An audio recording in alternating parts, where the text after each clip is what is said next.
It's a weird thing about modern life, isn't it? We've never been more connected online, but for so many of us, making real, genuine friends feels harder than ever. If you've ever felt that way, trust me, you are not alone. And the reasons why are usually hidden right under our noses. So let's dig in and find them. So, what is it? What's the secret ingredient that turns someone you just met into a close friend? It's definitely not just luck, and it's not always about that magical chemistry we talk about. The truth is, there are these specific psychological patterns going on, like invisible forces that guide our interactions. And just understanding them, that's the first step to changing everything. The things that really get in the way, they're not what you'd think.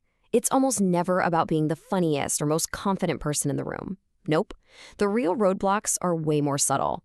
They're these little patterns in how we think and act that are happening just beneath the surface, kind of running on autopilot without us even noticing.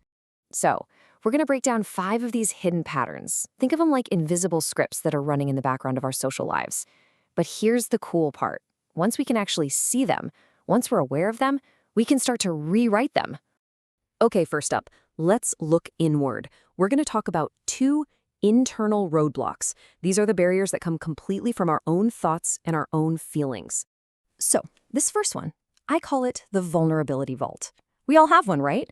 But for some of us, that thing is locked up tight. We keep our real thoughts, our weird quirks, our actual feelings, all under wraps. Why? Usually it's because we're afraid of being judged. But in trying to protect ourselves, we accidentally build this invisible wall that just keeps people out. And this slide right here shows you exactly what happens. On the left, that's what you get when you're being guarded. Surface level talk. The weather, sports, boring updates about work. But look at the right. That's where the magic happens. Shared feelings, personal stories. If you don't take that little leap, conversations just stay in the shallow end. And a potential friendship never really learns how to swim. Ugh. Does that little voice sound familiar to you? That constant, frantic replay of a conversation in your head? Well, that leads us straight into our second internal roadblock, overanalyzing. This is the perfect picture of that vicious cycle of overthinking. It's a total feedback loop. We replay some small interaction, which of course creates anxiety. Then that anxiety makes the next social event feel like this huge, high-stakes exam instead of something fun. And what's the result? We just start avoiding those situations, which means we miss out on the very chances we need to actually connect with people. Okay, so we've looked at the stuff going on inside our own heads. Now let's shift our focus to the things we do on the outside. The external breaks, the actions, or, well, the inactions that just stop any social momentum dead in its tracks. All right, pattern number 3 is what I call the waiting game. It's that silent standoff where you're hoping the other person will make the first move, and guess what? They're hoping you will too. But here's the thing, friendship isn't a spectator sport. You have to actually get in the game. When everyone's just waiting for an invitation, a really great potential connection can just fade away. And what's usually powering that waiting game? Well, it's this cycle right here, the fear of rejection. I mean, look at how this works. First, you feel that little twinge of fear about reaching out. So what do? You play it safe. You don't send the text, you don't ask to grab coffee. And yeah, that strategy totally protects you from the possibility of rejection. But it also 100% guarantees that you block any chance of connection. Now, our final pattern isn't really about what we think or what we do, but about how we feel. It all comes down to this precious resource that we all have a limited supply of, our social battery. Just look at the difference on this chart. For some people, hanging out is like plugging in a phone. They leave feeling energized and recharged. But for others, it's like watching that battery icon drain into the red.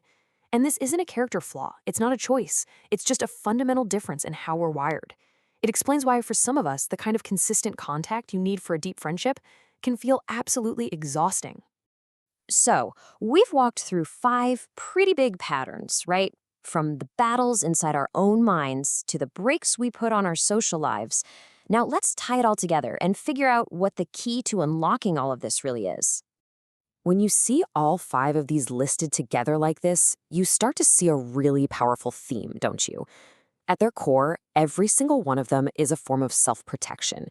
Whether we're putting up walls, overthinking, or playing it safe, we're just trying to shield ourselves from getting hurt. But the big cosmic irony is that in doing that, we also shield ourselves from the very thing we want most: connection. So what's the solution? What's the secret trick? It's not some crazy complicated social strategy or changing your whole personality. It's actually something way simpler and way more powerful. Just awareness.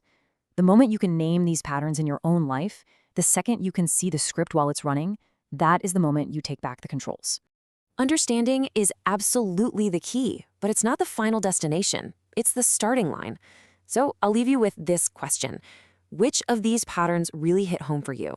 And what's just one small, maybe even a little brave, step you can take today to start rewriting that script?